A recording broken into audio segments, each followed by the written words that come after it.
Hey, everybody. It's the minister here, and I'm coming at you today through Kennebosum Ministries. Uh, at the moment, I'm taking a course online through university, and the course is oral communications.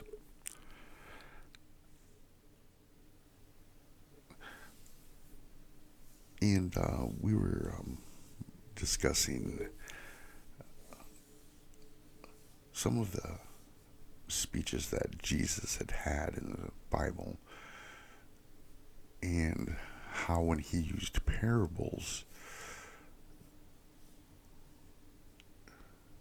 that it was a way to connect with his specific audience.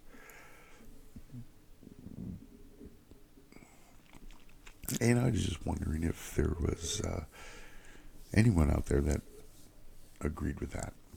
Now, what we're going to actually touch on, though, is the book of Matthew and the sowing of seeds. Now, I believe that that specific parable and that description of farming was used because Jesus was talking to a crowd of rural individuals who probably either farmed individually or worked in some form that was farming involved, agricultural, meat, milk, things in that matter, livestock. So it was easy for those people to understand that specific speech or language that Jesus used, and then they could easily or better connect with the message of the kingdom of heaven. If now that's something you agree with, please comment on it.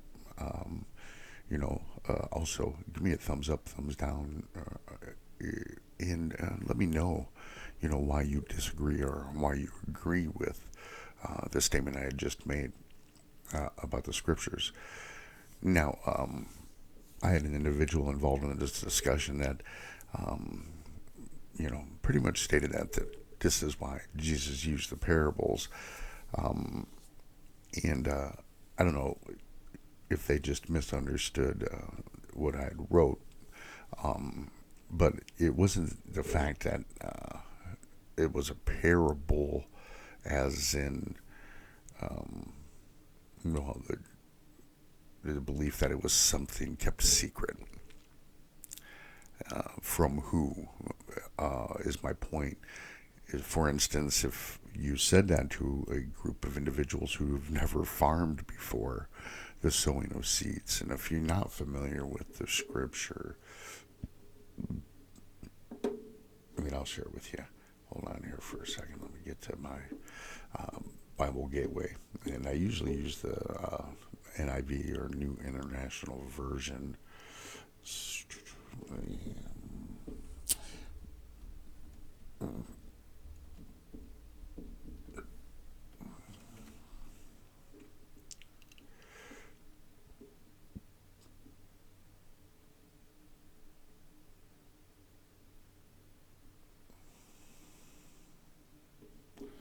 Oh, sorry about that. So we're in Matthew 13.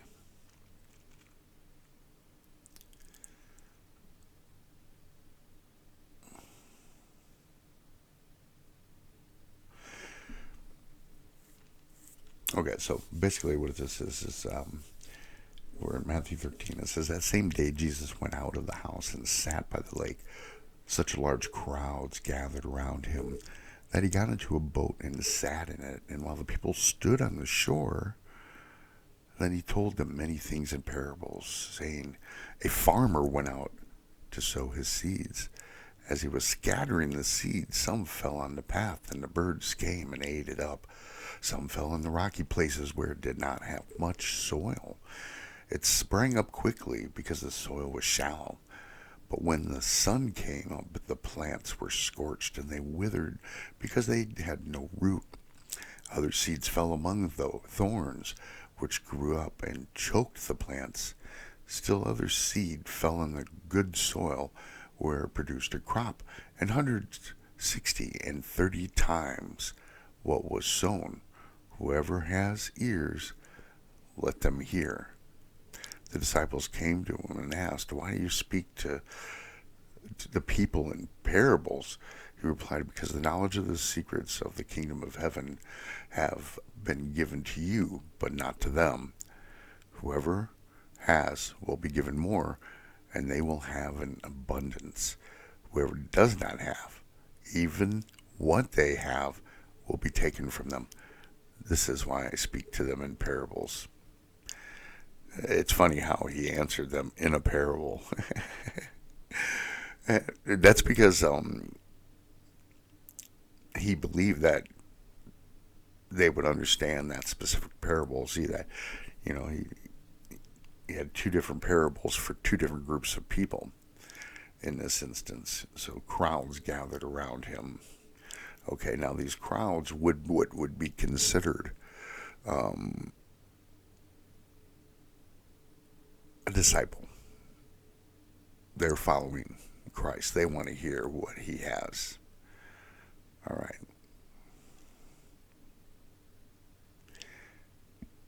But the ones that are called the disciples, these would be the 12. These are actually what are considered apostles. These are the ones that he has been speaking with and have been following him pretty much the whole time. So they asked him, why do you talk to them in parables? Well, I would say that because these group of people were farmers, fishermen, he spoke to them in using their way of life or their means of life to be able to connect the two. Okay, so a lot of individuals like to, get involved in explaining what the seed is and all the other things involved in this parable and how they relate to us. And a lot would say that the seed was the Word of God or Jesus, what Christians would say. Now, the word, according to the Old Testament, would actually be the word Torah, or the law.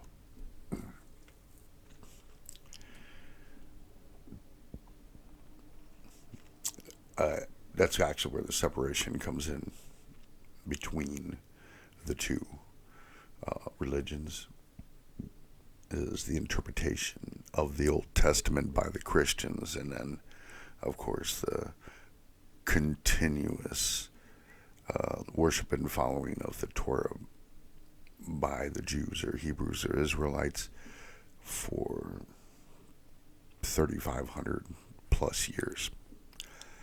There were laws given by that God during the years of Abraham.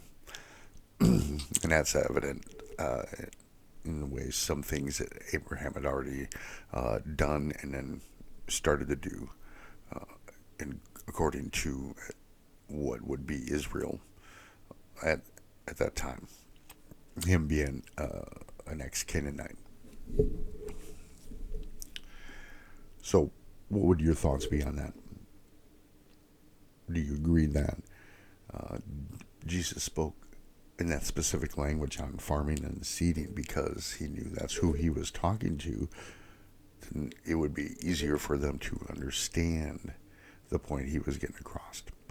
Or is there another reason that you know of that he used that specific language in that parable? Please let me know.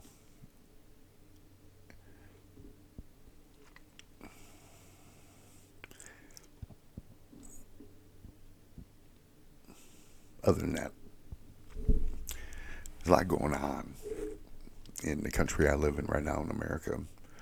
politically. And I see that in the news that I read, how it is not just America, and that there is a lot of political unrest going on all over the world. And, you know, it can be troubling. It can be scary, especially, for younger children. There's so much information that is put out there everywhere. It's easy for them to become involved in such issues, and that of course, it can be a double-edged sword. Yes, it allows them to become more intelligent on world issues at a younger age, but it also kind of takes away that specialness of childhood, because you're involving yourself in adult matter.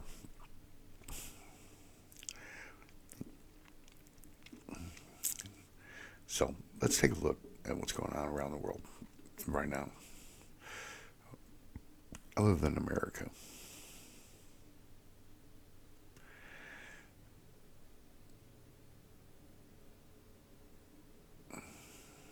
Wow.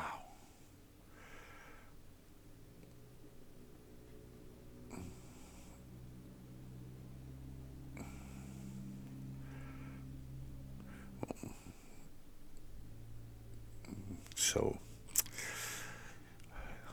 that new strain of COVID in Africa, where it has grown to 100,000 known deaths because of COVID. This is Associated Press 7 hours ago off of Google News. Kenya, Africa has surpassed 100,000 confirmed deaths from COVID-19, as the continent praised for its early response to the pandemic now struggles with a dangerous resurgence, and medical oxygen often runs desperately short.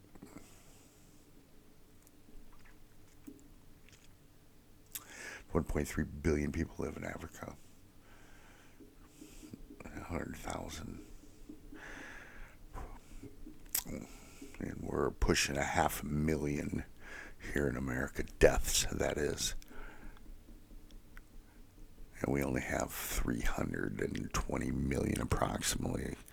Probably a little bit less than that. Now that's kind of scary. There's no reason not to try to wear a mask. I know there are some people out there that have legitimate, health issues that cause, some breathing problems. And I'm not talking about you little crybabies who can't breathe, that have no real issues. You know what I mean? You're just crying about it. Okay, yeah.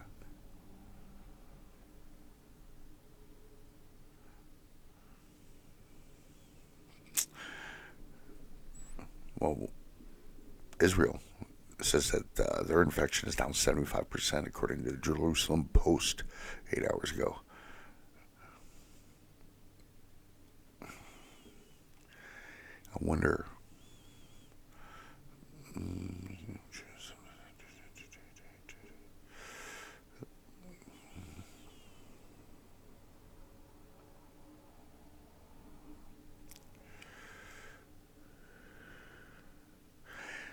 Centered on the study of around 9,000 Sheba healthcare workers, around 7,000 of which received their first dose in January.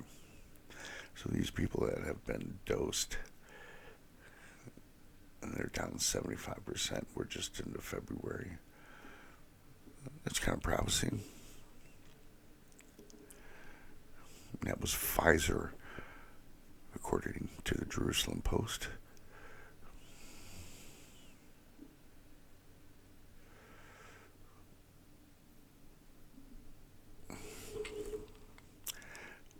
Thousands of service members are saying no to COVID-19 vaccine. That's the Associated Press 2 days ago. Hmm. That's something you might want to read.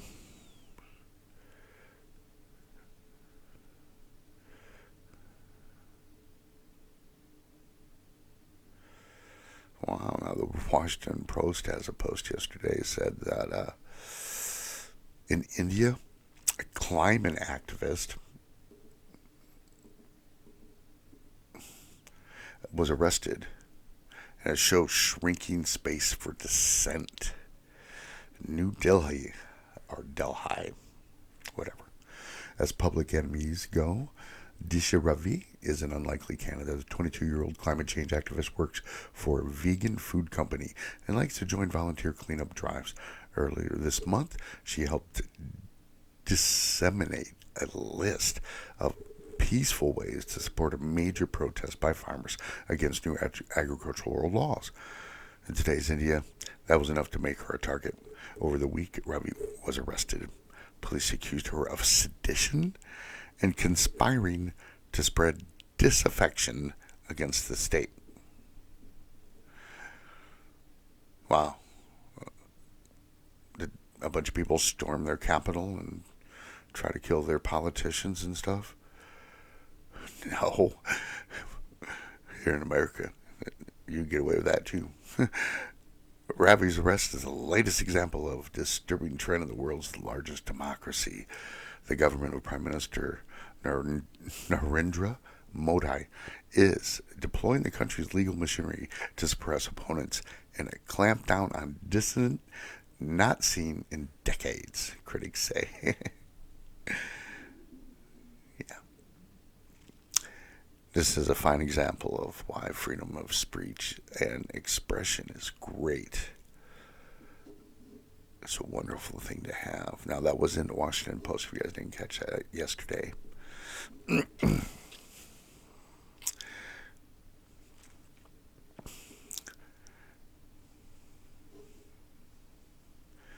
you guys see that about Ted Cruz in Texas? His state is going through some very hard times with the weather and climate. And he takes off down to Mexico where it's 80 some degrees. Got nabbed by the media. Oh, the media. It's so horrible.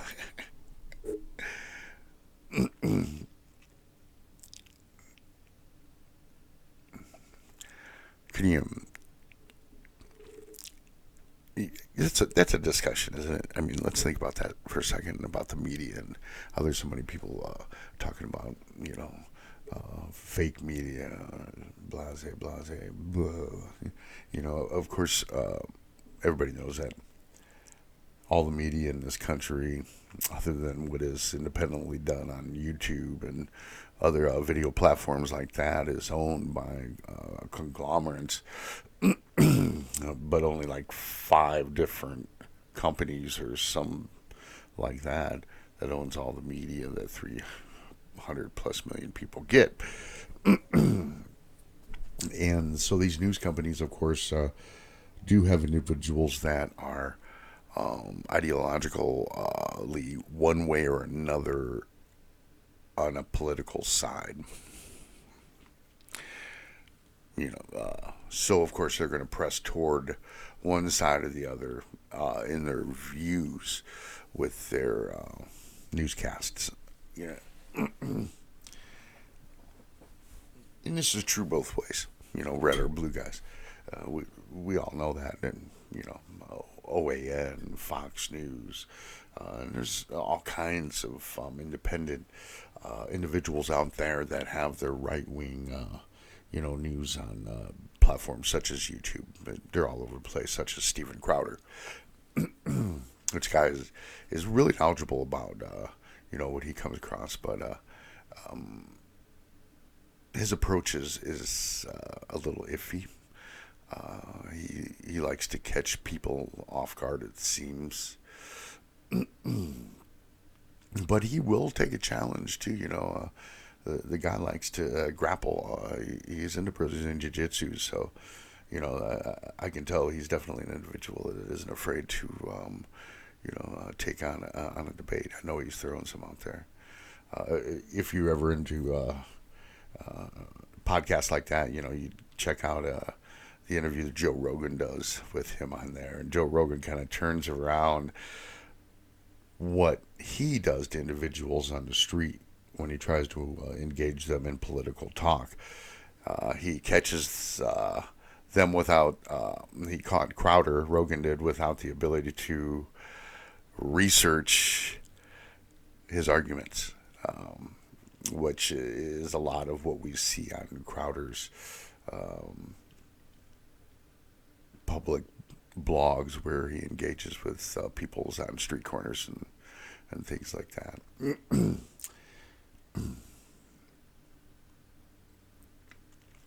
There's a lot of individuals such as that on there. Not all of them have the same type of following as Stephen does, but they do. They're all, and it seems like they just reverb the same story continuously over and over, passing along information that was passed on to them, and none of it is confirmable. A lot of it is easy to make up a background of what they're trying you to see, to make you see. Now, I'm not going to say that our government doesn't have a history of lying to the people and using the media to do it. It's pretty evident now, especially because of our Freedom of Information Act, which is easily obtained. And you should, if you live here in America, you should be able to go to any part of your local government and fill out a Freedom of Information Act form and get certain records divulged to you.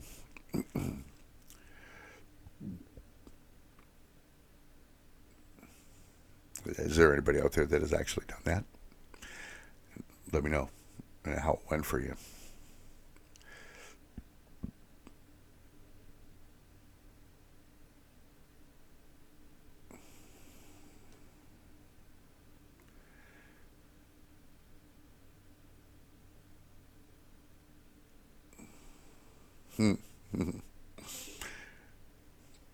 The political unrest in our country, the division that's going on.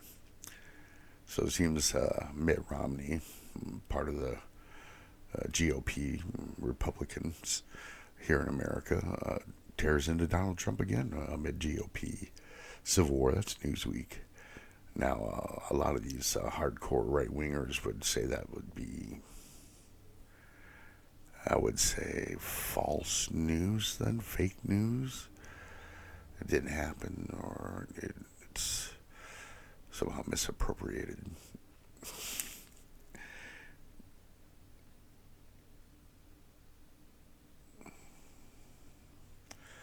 Boy, the South is getting all this snow and cold weather, and of course they're not used to it. They do not get the cold weathers like we do up here north in America. So yeah, we have like Texas and Oklahoma and states that are normally warmer without a lot of snow just got hit hard with snow and cold, and they're not prepped for that. Their homes aren't built for that. So a lot of cold people down there right now. I'm thinking about you guys in Texas. If you can help them out, please do find ways to help them out legitimately. The Red Cross would be the first thing I would want to do. Voluntarily, if you got it, go, and you can do it, go down there, whatever. It's pretty bad. Maybe some snow tires for some people. A shovel. They do have water main problems too, and water pressure problems, power problems, which means they're having a hard time heating themselves, and they're dropping down into the 30s at night. So having homes that are not insulated for the cold not having electricity or a way to heat up your homes, and then low water pressure at the same time, or no water pressure, it can cause for a great deal of problems, especially for those that are older. Babies, that cold can really do some damage. So I'm sure there's a lot of things that could be done for them. Take a good search if they need any help.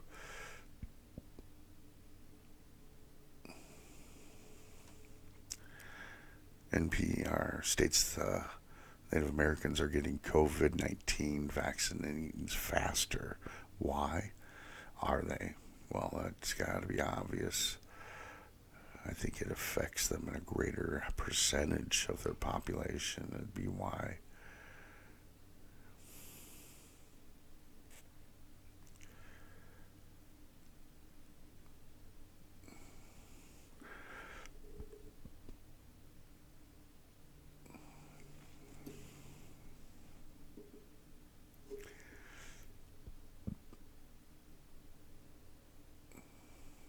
I just got a warning yesterday that Ford has got to recall 3 million vehicles.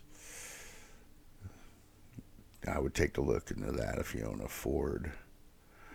Nothing against Fords, they're pretty dang good cars. Definitely good trucks. You guys all see that new Samsung that's come out, the 21? I've seen a bit of it in a commercial. I haven't really looked into it yet. Let me know if you have one. What you think of it? Is it worth money? What's it got on it? The cameras look jacked. Let me know about that. Subscribe, man. Give me a thumbs up or a thumbs down. If you're on social media, share it. Let them know.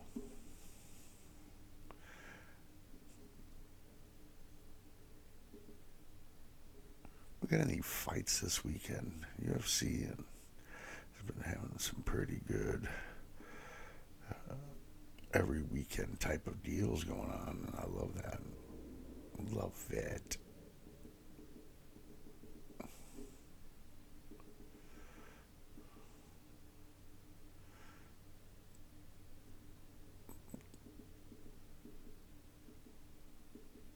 Are you serious?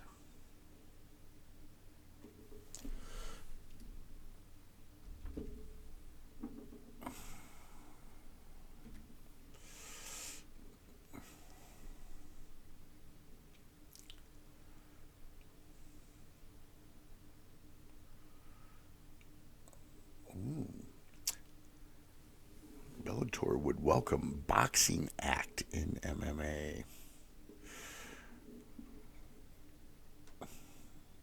This is from WTVB. Bellator would welcome boxing act in MMA, says CEO Stockholm by Philip O'Connor. Mixed martial arts has nothing to fear from the extensions of legal protection of fighters that originated in boxing. Bellator CEO Scott Coker has said in the wake of 2 new TV deals that will move MMA further towards the mainstream. Coker's promotion recently announced broadcast deals with Showtime in the U.S. and BBC's iPlayer streaming services in the United Kingdom, and he said his organization would welcome the extension of the Ali Act, named after Muhammad Ali and designed to protect the rights and welfare of boxers, to MMA. Boxing has had it for decades, and if the government moves toward that in MMA, we'll embrace it. We're not going to fight it, and it might be the best thing for everybody, the 50-year-old Coker said in a telephone interview. To be honest, it puts everybody in an equal playing field, us included. I think it might be a blessing in disguise. The Ali Act was originally enacted in May 2000 to protect the rights and welfare of boxers, to aid state boxing commissions with the oversight of boxing, and to address issues of sportsmanship and integrity in the industry. What do you guys think about that? Do you agree with Bellator CEO? Hmm. It's something to ponder on if you're into that. Oh, here we go. So, UFC Fight Night. We got Blades versus Lewis as a heavyweight fight. I kind of been looking forward to this for a while to see these two get it on. Watched both of them come up for the past couple of years. You got to know Derek the Beast Lewis. Oh my God, that dude is hilarious too. And you can see, throughout the past couple of years how he's grown in this fight game. Curtis Blades,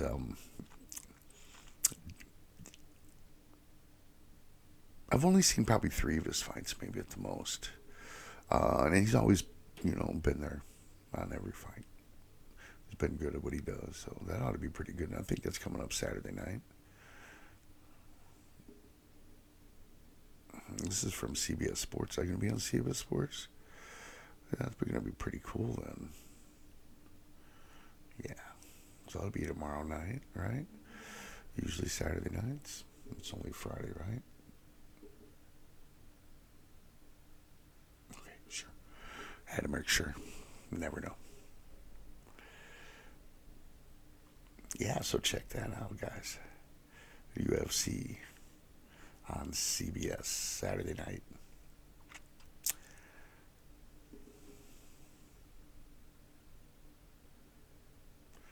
Bellator.